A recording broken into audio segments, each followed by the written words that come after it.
Bonjour, bonjour Église Milésis, j'espère que vous êtes en forme aujourd'hui. Donc le titre de mon enseignement, c'est Les blessures de ton passé ne doivent pas gâcher ton avenir. Les blessures de ton passé ne doivent pas gâcher ton avenir. Et je vais rajouter ceci. Si tu es tombé, relève-toi et marche. Amen. Dis à ton voisin, les blessures de mon passé ne gâcheront pas mon avenir. Donc ne laisse pas ton passé détruire ton avenir. Nous avons tous vécu des choses, nous venons tous de quelque part, mais nous n'avons pas tous la même capacité à surmonter les épreuves douloureuses. Parfois, nous avons les mêmes combats, parfois, nous avons les mêmes blessures, mais on n'a pas tous la même sensibilité, on n'a pas tous la même capacité de cicatrisation. Et les conséquences pour les uns peuvent être graves, et pour les autres, ça peut être moins grave. On n'est pas tous faits de la même façon, on est tous différents. Amen.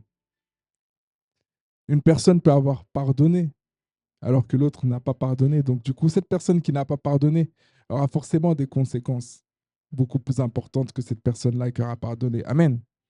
En tant qu'être charnel, ton passé a toujours un impact sur ton avenir. Mais en tant qu'être spirituel, né de nouveau, tu peux faire en sorte que ton passé n'influence pas ton avenir. Amen. Et on va le voir dans la vie de Joseph.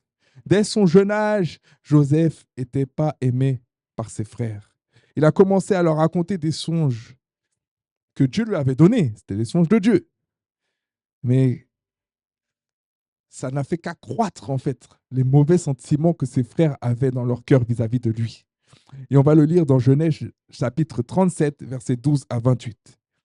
Les frères de Joseph étant allés à Sichem pour faire paître le troupeau de leur père, Israël dit à Joseph, tes frères ne font-ils pas paître le troupeau à Sichem?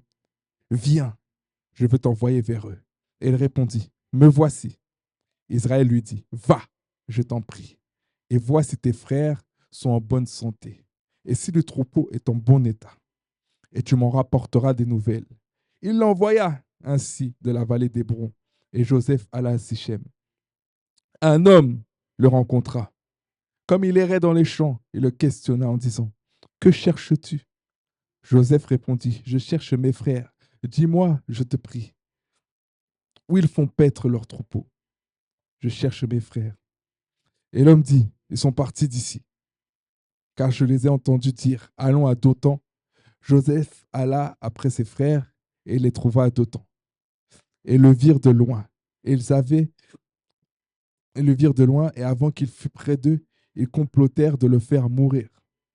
Ils se dirent l'un à l'autre, voici le faiseur de songes qui arrive. Venez maintenant, tuons-le. Petite parenthèse, hein. Des frères qui complotent contre toi, c'est compliqué. Donc ils ont dit, tuons-le et jetons-le dans une des citernes. Nous dirons qu'une bête féroce l'a dévoré et nous verrons de ce que deviendront ses songes.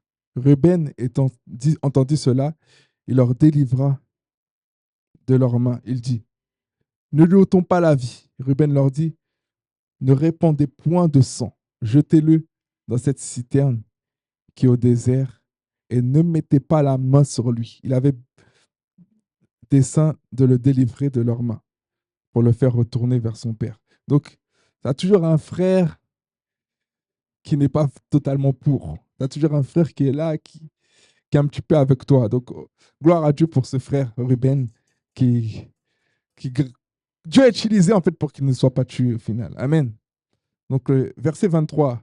Lorsque Joseph fut arrivé auprès de ses frères, ils le dépouillèrent de sa tunique, de la tunique de plusieurs couleurs qu'il avait sur lui. Donc, il faut savoir qu'il avait une tunique qui était différente de celle de ses frères. Donc, ça venait de son père. Donc, ça attisait un peu aussi la jalousie. Donc, des fois aussi, on doit agir aussi avec la sagesse de Dieu pour...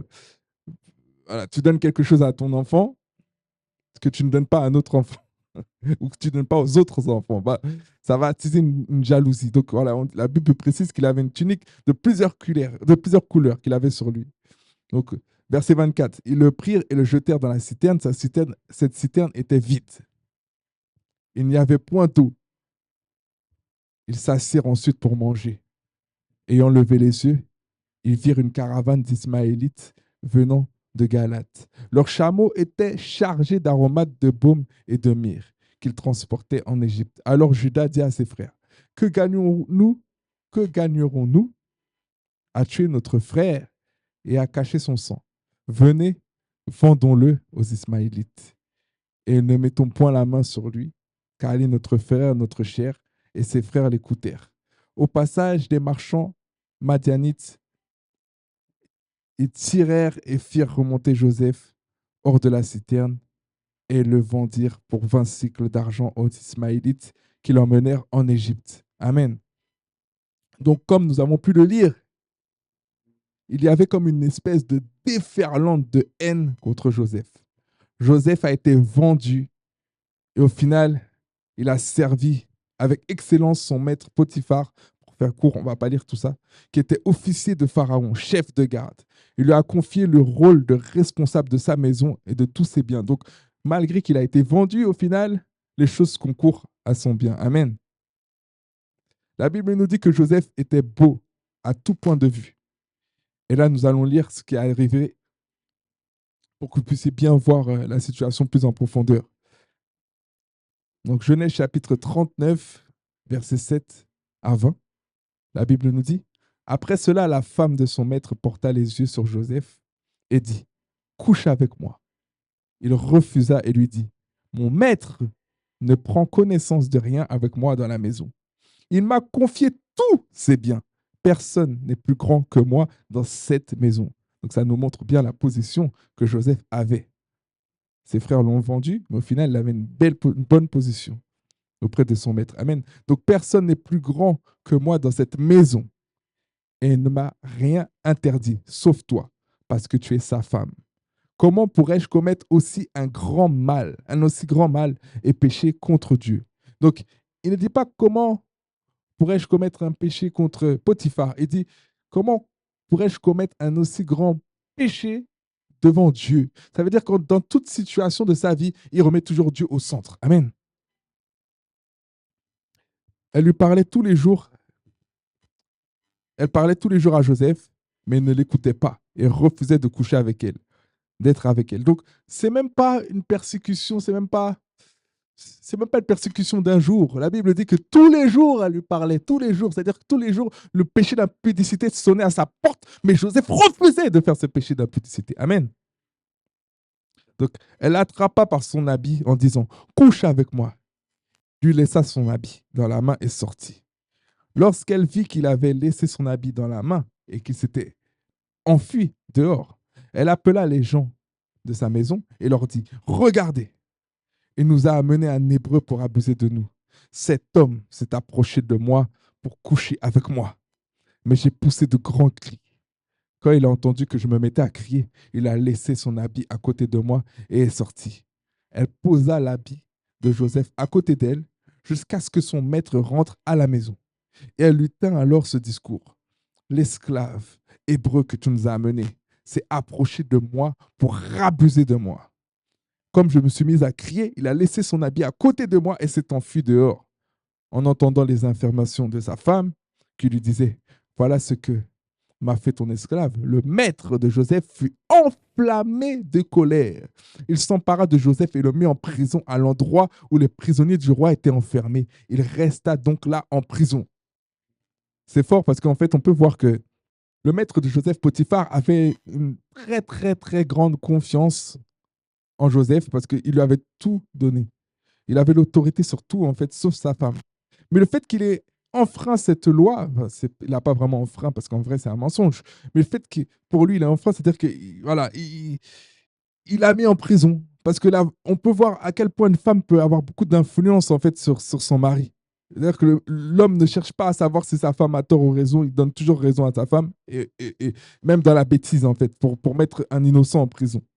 Donc, il avait tout donné à Joseph. Il avait donné une position à Joseph de confiance. Parce que pour donner toute la gestion à une personne, il faut que tu aies énormément confiance à cette personne. Mais par rapport à une femme, eh ben, il a perdu sa position. Mais on peut voir que Joseph a été mis en prison. C'est une injustice.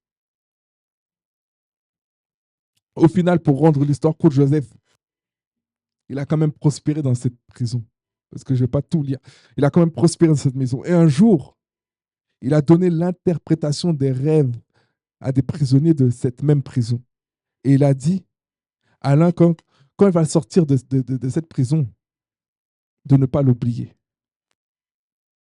Et quand il est sorti de cette prison-là, au final, cette personne-là ne l'a pas oublié. Et ce qui a fait que il s'est retrouvé second de Pharaon. Parce que Joseph a été, on va dire, promu, on va dire. Pourquoi il a été promu? Parce qu'il a été intègre. Pourquoi il a été promu? Parce qu'il était toujours connecté au Seigneur. Pourquoi il a été promu? Parce qu'en fait, il avait encore cette connexion au Seigneur qui lui permettait de donner des révélations aux hommes. Amen. Et Joseph a aidé le peuple d'Égypte à surmonter une grande famine que Dieu lui avait révélée. Encore une histoire de révélation. Cette connexion que Joseph avait avec Dieu, elle était très favorable dans sa vie, en fait. C'était très bénéfique pour sa vie. En fait, qui n'aimerait pas avoir quelqu'un à côté de lui qui lui donne des révélations comme Joseph? Qui n'aimerait pas une personne qui te prévient des dangers qui vont t'arriver? Qui n'aimerait pas avoir une personne qui te dit, en fait, qui te donne l'interprétation de tes rêves? Amen. Donc, il a aidé le peuple d'Égypte à surmonter une grande famine parce que Dieu l'avait averti. Amen. Et de là, il s'est retrouvé en position de force sur ses frères. Mais malgré cela, qu'est-ce qu'il a fait? Il n'en a pas voulu à ses frères. Et ses frères même, ils ont pensé que c'était que Joseph allait se venger. Parce qu'un être humain normal se serait vengé. Mettez-vous à la place de Joseph. Vous avez été vendu par vos frères. On vous a jeté dans une citerne. On vous a vendu à un homme qu'ils ne connaissent même pas pour de l'argent. C'est une humiliation. Combien d'entre nous aurions agi comme Joseph a agi aujourd'hui? Amen. Et il y a une chose aussi qu'il faut savoir, c'est que les frères de Joseph, ils se posaient toutes sortes de questions par rapport à la bonté que Joseph avait à leur égard. Ils se posaient même la question, est-ce que Joseph n'agit pas comme ça envers eux, simplement parce que leur père est encore en vie pour ne pas attrister leur père? Et ils pensaient que quand leur père allait mourir, que ça allait être la fin. Amen. Et la Bible nous dit en Genèse chapitre 50, on va faire un peu de lecture, Genèse chapitre 50, versets 15 à 21. Quand les frères de Joseph virent que leur père était mort, ils dirent, si Joseph nous prenait en haine et nous rendait tout le mal que nous lui avons fait. C'est-à-dire que les personnes qui t'ont fait du mal, elles savent ouvertement qu'elles t'ont fait du mal. Et des fois, elles te font du mal parce que tu es dans une position de faiblesse où tu ne peux pas leur rendre le mal. Mais le jour où tu es dans une position de force où tu peux leur rendre le mal, elles se rappellent de tout le mal que tu leur as fait. Amen.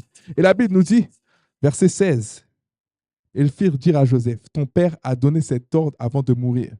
Vous parlerez ainsi à Joseph, oh, pardonne le crime de tes frères et leurs péchés, car ils t'ont fait du mal. Pardonne maintenant le péché des serviteurs du Dieu de ton père. Joseph pleura en entendant ces paroles. Ses frères vinrent eux-mêmes se prosterner devant lui. Et ils dirent, nous sommes tes serviteurs. Joseph leur dit, soyez sans crainte, car suis-je à la place de Dieu? J'aime bien cette phrase. Suis-je à la place de Dieu? Parfois, nous les hommes, on veut se mettre à la place de Dieu et faire vengeance nous-mêmes, alors que la Bible dit que c'est à Dieu qu'appartiennent la vengeance et la rétribution. Amen. Donc, suis-je à la place de Dieu? Vous aviez médité de me faire du mal. Dieu l'a changé en bien. Il y a un autre verset qui me vient à l'esprit, c'est tout concourt au bien de ceux qui aiment Dieu. Joseph aime Dieu. Donc, tout concourt à son bien. Amen. Donc, vous avez médité de me faire du mal. Dieu l'a changé en bien pour accomplir ce qui arrive aujourd'hui pour sauver la vie à un grand nombre, à un peuple nombreux. Soyez donc sans crainte, je vous entretiendrai, vous et vos enfants. Il les consola en parlant à leur cœur. Est-ce que vous vous rendez compte de ce que Joseph a fait? Joseph a dit qu'il allait les entretenir, non pas seulement eux, mais également leurs enfants. Est-ce que nous, aujourd'hui, on serait capable, en plus de pardonner, de faire du bien aux personnes qui ont voulu nous tuer, des personnes qui nous jettent dans un puits, des personnes qui nous vendent, des personnes peut-être qui racontent beaucoup de choses à notre égard, qui nous font du mal. Est-ce qu'on arriverait à leur pardonner, mais en plus de leur pardonner, les bénir également? C'est ce que Joseph a fait. Amen. Joseph avait de quoi se venger. Il avait de quoi sombrer dans l'amertume. Il avait de quoi se lamenter. Il avait de quoi mal terminer la course parce qu'il avait très mal commencé. Et comme j'avais expliqué, les personnes rejetées, trahies, souvent deviennent mauvaises parce qu'elles sont rongées par l'amertume. Le diable utilise toujours ses portes pour nous affliger et nous tourmenter dans notre cœur afin de mettre des sentiments de haine en nous et de nous rendre méchants. Et Joseph avait vraiment la vie pour devenir méchant. Mais il a choisi la bonne part. Amen. Il a décidé de faire confiance à Dieu en tout temps. Amen. Malgré qu'il a été vendu par ses frères, malgré que ses frères aient eu envie de le tuer, malgré que ses propres frères l'aient rejeté, malgré que ses frères ont voulu le faire souffrir, et bien malgré tout ça, Joseph est resté intègre. Amen. Malgré que la femme de son maître Potiphar a menti sur lui, alors que lui-même, il a refusé de s'unir. Et ça, c'est un sentiment vraiment respectable parce que la femme de Potiphar devait être certainement très belle. Alors, les hommes d'aujourd'hui,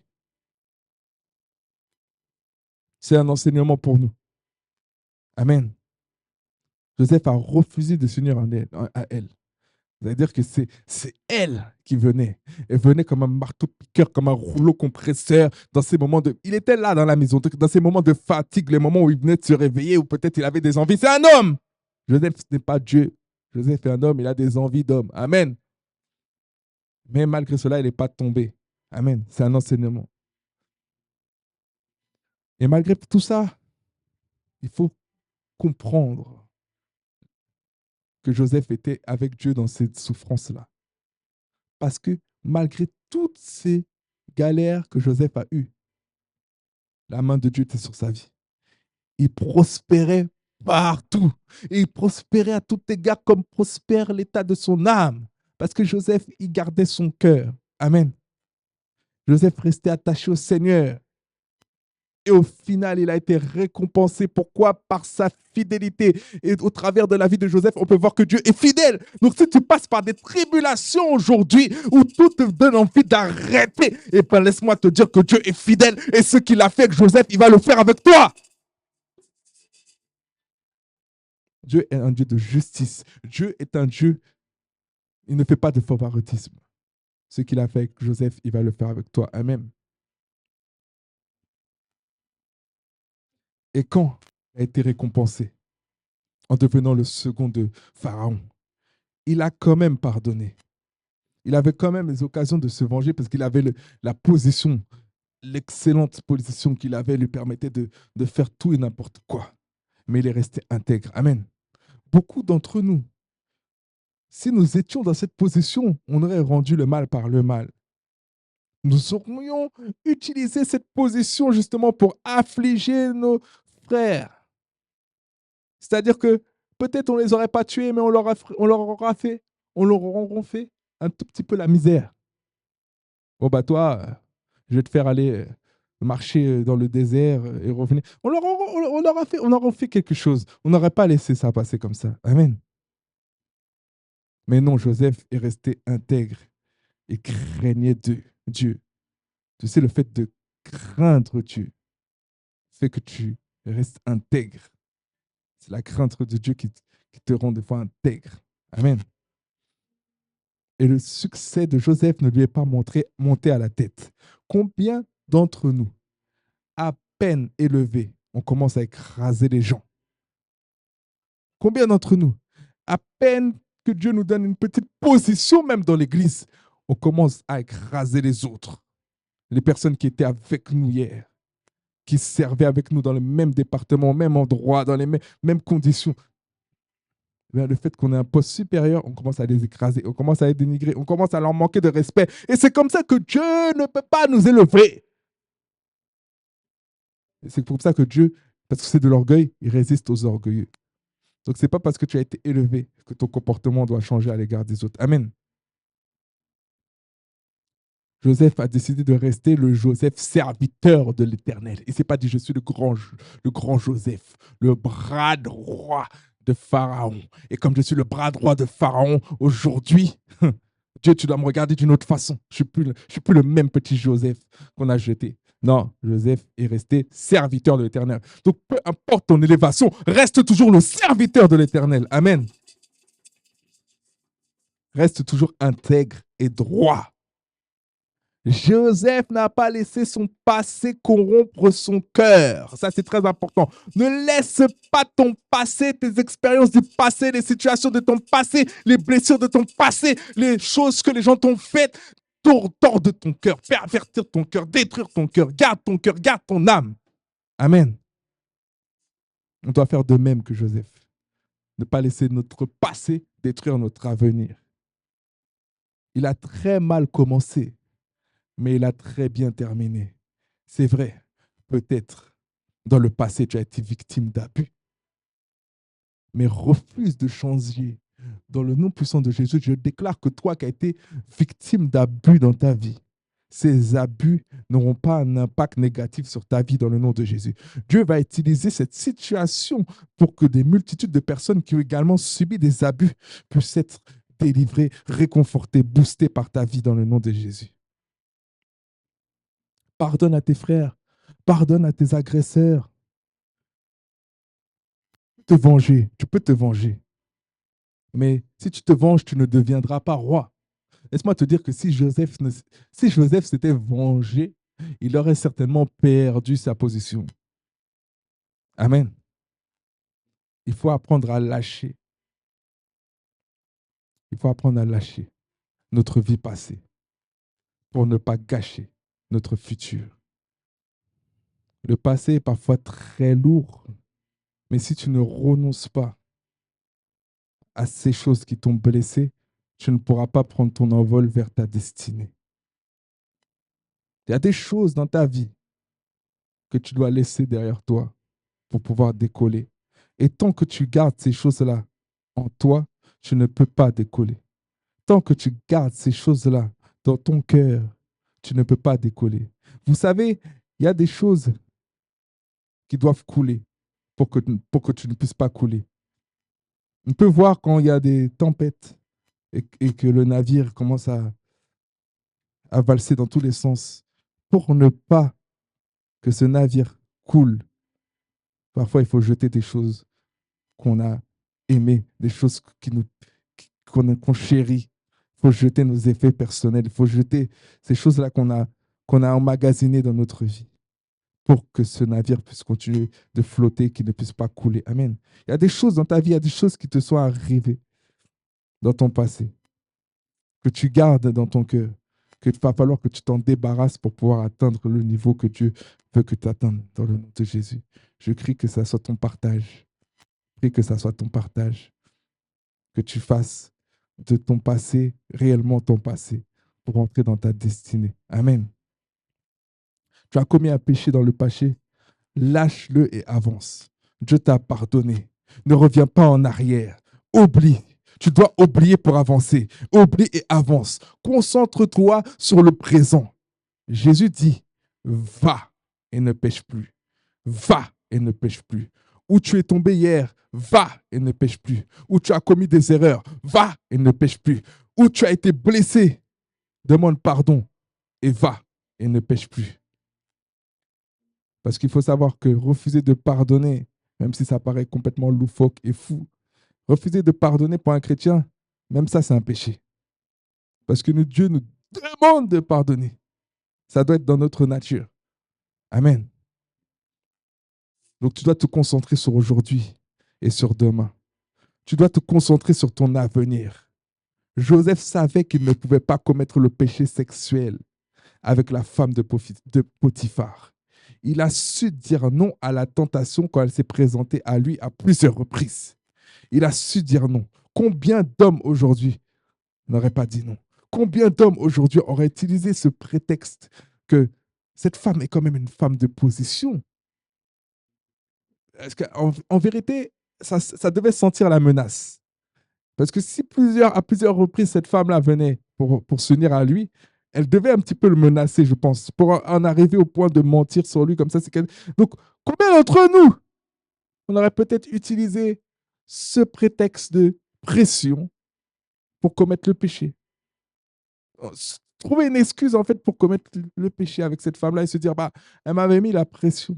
Non, Joseph a su rester intègre. Parce que Joseph avait plus la crainte de Dieu que la crainte de ce que cette femme pouvait faire s'il n'allait pas avec elle. Amen. Parce qu'il savait que Dieu avait un plan pour sa vie. Joseph avait une vision. Il savait que Dieu lui avait donné cette vision. Ce n'était pas pour rien. Il croyait en sa vision. Amen. Joseph, il a tenu là où d'autres ont été faibles. Vous connaissez l'histoire de Samson. Joseph n'avait pas la puissance physique de Samson, mais il avait la force de dire non au péché qui gâcherait sa destinée. Là où Samson est parti chercher le péché, Joseph, lui, il a résisté au péché. C'est parce que il y a une chose là que Dieu me dit, c'est que Joseph, le péché venait à lui et il a résisté. Samson, il était très fort, très puissant, mais il est parti lui-même vers le péché. Amen. Donc, ce n'est pas une histoire de force physique, mais c'est une histoire de force mentale. Il y a des personnes dans ce monde, dans cette génération, dans cette civilisation-là où nous sommes actuellement, qui te traitent de faible parce que tu te préserves. Ils se sentent forts parce qu'eux, ils couchent à droite et à gauche et toi, ils te traitent de faible parce que tu te préserves. Alors qu'en vérité, c'est toi qui es fort, c'est toi qui es forte parce que, parce que ça te demande de la puissance de résister au péché. Amen. Donc, Samson avait cette force physique, mais je crois qu'il n'avait pas cette force mentale que Joseph avait. Amen. Il n'avait pas cette force mentale de tenir son corps assujetti. Samson a gâché sa destinée, alors que Joseph a accompli sa destinée. Frères, sœurs, soyez fermes dans votre foi. Ce monde va essayer de vous tenter, de vous proposer des choses qui ont l'air d'être sucrées. Mais au final, sache que ces choses-là, si tu les consommes, elles auront un goût amer. Vous avez déjà mangé des choses qui sont bonnes. Quand vous achetez des fois des sous-marques, des fois c'est un bon goût quand tu le mets dans ta bouche. Mais quand tu l'avales et que tu attends quelques secondes, il y a le vieux goût, un arrière-goût. Tu sens qu'il y a des choses pas bonnes dans ce que tu viens de manger. Tu sens que ce n'est pas vraiment de la fraise, mais c'est juste un arôme de fraise. Il y a un arrière-goût qui arrive après. C'est la même chose avec le péché. Tu vas consommer, tu vas voir que c'est sucré. Mais après, derrière, tu auras un mauvais goût. Un mauvais goût parce que, par exemple, le péché d'impudicité, il agit sur ton corps. Tu vas avoir des choses que tu n'avais pas avant. C'est à cause du péché. Amen. Et malheureusement, trop de jeunes se font avoir aujourd'hui. Pour te donner ce travail, on te donne des conditions que tu acceptes. Tu oublies les principes que tu as appris dans ton église, les principes que Dieu t'a donnés dans sa parole pour une soirée, pour un moment de une heure. Juste parce ce monde essaye de te faire tomber, absolument. Des fois, dans certaines entreprises, si tu n'as pas un certain comportement aligné à l'image de l'entreprise, on te rejette et on ne te donne pas certaines choses. C'est-à-dire que si tu es dans une entreprise de menteur, de manipulateur, où c'est sur la manipulation que tu fais de l'argent auprès des clients, si tu refuses de mentir et de manipuler, on ne te donnera pas la voiture de fonction à côté. Si tu refuses de travailler le dimanche, on ne te donnera pas le salaire. Ce monde-là te met la pression pour que tu puisses faire des choses qui ne plaisent pas à Dieu. Amen. Il y a aussi des hommes, parfois des femmes, qui vont te dire, je veux bien me marier avec toi, mais à une condition, à une seule condition. Chacun sa foi. Moi, je suis chrétien non pratiquant et je respecte ta position, respecte également ma position. Moi, j'aime Dieu, mais je ne veux pas faire de Dieu, de Jésus, mon Seigneur et mon Sauveur. Mais c'est à prendre ou à laisser. Tant que, tant que tu acceptes cela, il n'y a pas de problème. On peut cheminer ensemble et on peut se marier. Mais si tu refuses cela, on ne pourra pas marcher ensemble. Donc, dans ce monde, il y a souvent une pression qui est mise par les gens, qui est mise par notre famille. Parfois, la famille va commencer à te dire, mais comment se fait-il que tu as 31 ans et que tu n'es toujours pas marié? Comment se fait-il? Et parce qu'on te met cette pression, tu vas te marier et tu vas mal te marier. Tu vas perdre tes valeurs, tu vas oublier les critères que tu avais de ton mari ou de ta femme, que tu avais, tu as commencé à les enlever petit à petit pour pouvoir plaire aux autres, pour pouvoir plaire aux gens, pour pouvoir être marié. Et au final, tu vas perdre ta vie de consécration, tu vas perdre même ton salut. Amen. Des personnes qui disent, je t'aime, mais je n'aime pas ta religion. Ce genre de personnes-là, tu dois leur dire, tu sais, moi, je ne suis pas une religion. Je suis Jésus-Christ. La Bible dit que Jésus-Christ est le chemin, la vie et la vérité. Donc, c'est Jésus-Christ en numéro un dans ma vie. Si tu ne veux pas de mon Jésus, on n'a rien à faire ensemble. Il faut avoir l'audace de dire ce genre de choses. Il faut avoir l'audace de confronter les gens. Il faut avoir l'audace d'assumer notre position en Christ. D'ailleurs, si tu connais vraiment ta position en Christ et si tu sais vraiment qui est Jésus, tu ne pourras pas vendre ta vie ou vendre ta virginité pour un plat de lentilles. Amen. Ne te compromets pas, car demain tu vas regretter. La Bible nous dit, ne vous mettez pas sous un joug étranger. Vous ne pourrez pas avancer correctement en tant qu'enfant de Dieu si Dieu n'est pas au centre de votre vie et au centre de votre mariage. Combien de personnes souffrent dans leur mariage parce que Dieu n'est pas au centre? Amen. Il y a des choses qu'il faut savoir. C'est qu'il y a des décisions qu'on prend qui nous suivent toute notre vie. Là, mon enseignement, c'est, en gros, ton passé ne doit pas influencer ta vie future.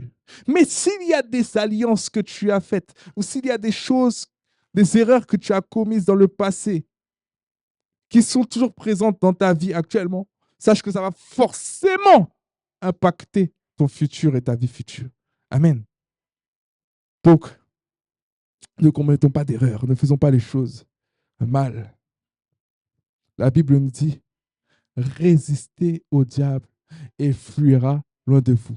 Il y a des choses qui se présentent à toi, tu dois résister. Il y a des tentations qui se présentent à toi, tu dois résister.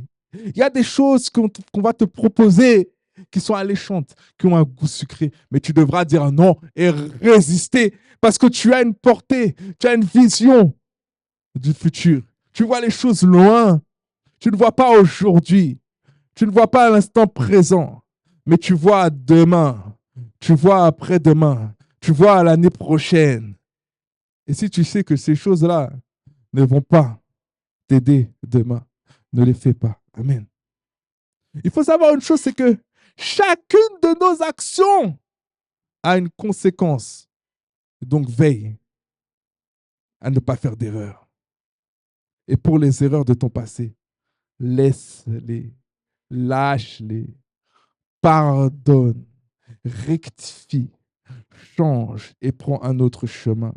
Ne laisse ni ton passé, ni ton présent gâcher ton avenir. Vous savez, il y a des personnes qui vendent leurs enfants dans le présent pour être riches dans le futur. Aujourd'hui, il y a des enfants qui sont bien. Demain, leurs parents vont faire des choses occultes et ces enfants-là vont être malades. Et ces mêmes parents-là, des fois, vont pleurer devant leurs enfants malades, alors que c'est eux-mêmes qui ont fait des transactions spirituelles pour avoir de la richesse, pour avoir du succès. Sache que les actions que tu commets aujourd'hui auront des répercussions sur ton futur. Amen. Attention aux décisions que vous prenez. Attention. Le manque de connaissances coûte très cher. Des fois, il y a des actions qu'on commet. On pense que ça n'a aucune influence dans le monde spirituel, alors qu'en vérité, c'est un rite diaboliques et sataniques qu'on est en train de faire. On ne s'en rend pas compte. Le manque de connaissances coûte cher. Tu dois être informé, tu dois être cultivé, tu dois être conscient des choses. Je crois qu'il y a quelque chose dans la loi qui dit, il y a une loi qui dit, nul n'est censé ignorer la loi. Mais toi aussi, en tant que chrétien, tu n'es pas censé ignorer la parole de Dieu parce que le fait que tu ignores la parole de Dieu aura des conséquences graves sur ton avenir. Amen. Il y a des personnes qui n'arrivent pas à se marier. Les hommes bien ne sont jamais intéressés par toi. Il est probable que dans le spirituel, il y a quelque chose qui bloque. Il est probable que même dans ta famille, il y a quelque chose qui fait ça, en fait. Il y a quelque chose qui a été fait dans le spirituel au niveau de ta famille qui fait qu'aujourd'hui, tu n'arrives pas à te marier ou il y a des problèmes. Certaines femmes ne se marient pas parce qu'elles sont déjà même mariées avec des esprits dans le spirituel. Toute action que nous commettons a un impact. Vous savez, des fois, on met de l'eau bénisse, pas moi personnellement, mais on met de l'eau bénie sur nos enfants, etc. On se dit, bon, c'est pour la chance, c'est pour ça, c'est pour ci. Mais on ne sait pas quel rite diabolique et satanique, quelle eau maléfique qu'on est en train de mettre sur nos enfants pendant ce temps-là. Après, on s'étonne que les enfants n'arrivent pas à se marier. On s'étonne que les enfants ont peut-être des problèmes de concentration. On s'étonne de tout ça parce que les actions qu'on a commises dans le présent, par manque de connaissances, eh ben, ont un impact sur le futur de nos enfants, un impact sur notre propre futur. Amen. Tu dois vraiment être conscient des choses. Tu dois vraiment, aujourd'hui, être éveillé sur les réalités spirituelles pour pouvoir détecter les choses que tu as faites auparavant et qui ont cet impact sur ta vie aujourd'hui.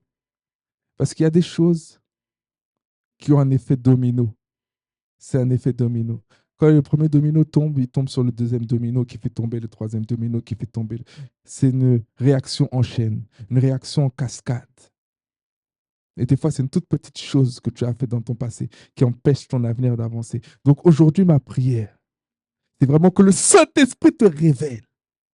Quelles sont ces actions? Quelles sont ces choses que tu as faites? Ces choses que tu as permises, ces choses que tu as autorisées dans ton passé et qui bloquent ton avenir. Parce que si tu n'as pas la connaissance, tu ne vas pas pouvoir agir. Il y a des choses où tu es pleinement conscient, consciente que ça a eu un impact sur ton futur et ton présent. Mais il y a des choses où tu n'es pas conscient. Et moi, je prie pour les personnes qui ne sont pas conscientes. Que ces choses-là que tu as faites te soient révélées par le Saint-Esprit, à travers des songes, au travers même de cet enseignement. À partir du moment que tu entends cette parole, je déclare et décrète sur ta vie qu'il y a un avant et un après. Je déclare et décrète que ton futur ne sera plus jamais aligné à ta vie passée. Tout ce que tu vas vivre désormais, ce sera des bonnes choses. La volonté de Dieu, elle est bonne, agréable et parfaite. Et je déclare et décrète que cette parole s'accomplit sur ta vie. Que tu vives de bonnes choses. Tu peux passer par des moments de tribulation, des moments de souffrance, d'incompréhension. Mais au final, tout concourra à ton bien dans le nom de Jésus. Je déclare dans le nom puissant de Jésus-Christ que tu vas avancer très vite en cette année 2024. Je déclare que ton passé ne va plus jamais influencer ton futur. Que ces blessures du passé que tu avais, qu'elles restent maintenant dans ce présent-là et qu'elles ne bougent plus. Tout ce que tu vas entreprendre, ce ne sera pas avec ces casseroles, ce ne sera pas avec ces poids, ce ne sera pas avec ces fardeaux. Je déclare et décrète qu'à partir de ce moment où tu as entendu cet enseignement, ta conscience est éveillée et ta vie porte du fruit. Tout ce qui était bloqué est maintenant débloqué. Tout ce qui était à briser est maintenant brisé. Tout ce qui était à détruire est maintenant détruit. Par la main puissante de Dieu. Je déclare et décrète à toi qui regardes cette vidéo que toute douleur, que toute souffrance, que toute amertume, que toute chose qui t'oppresse actuellement dans ton présent, ou qui te cause des douleurs dans ton corps, qui est l'origine de maladies dans ton corps, d'infirmités, dues à des blessures de ton passé dans ton âme, dues à des choses qu'on t'a fait, des œuvres de la sorcellerie sur toi. Dans le nom puissant de Jésus, je déclare que c'est nul et sans effet maintenant. Que toute arme forgée contre toi est nulle et sans effet. Je déclare que tu marches sur le serpent, sur le scorpion et sur toute la puissance de l'ennemi et que dorénavant, rien ne pourra te nuire parce que tu as la connaissance.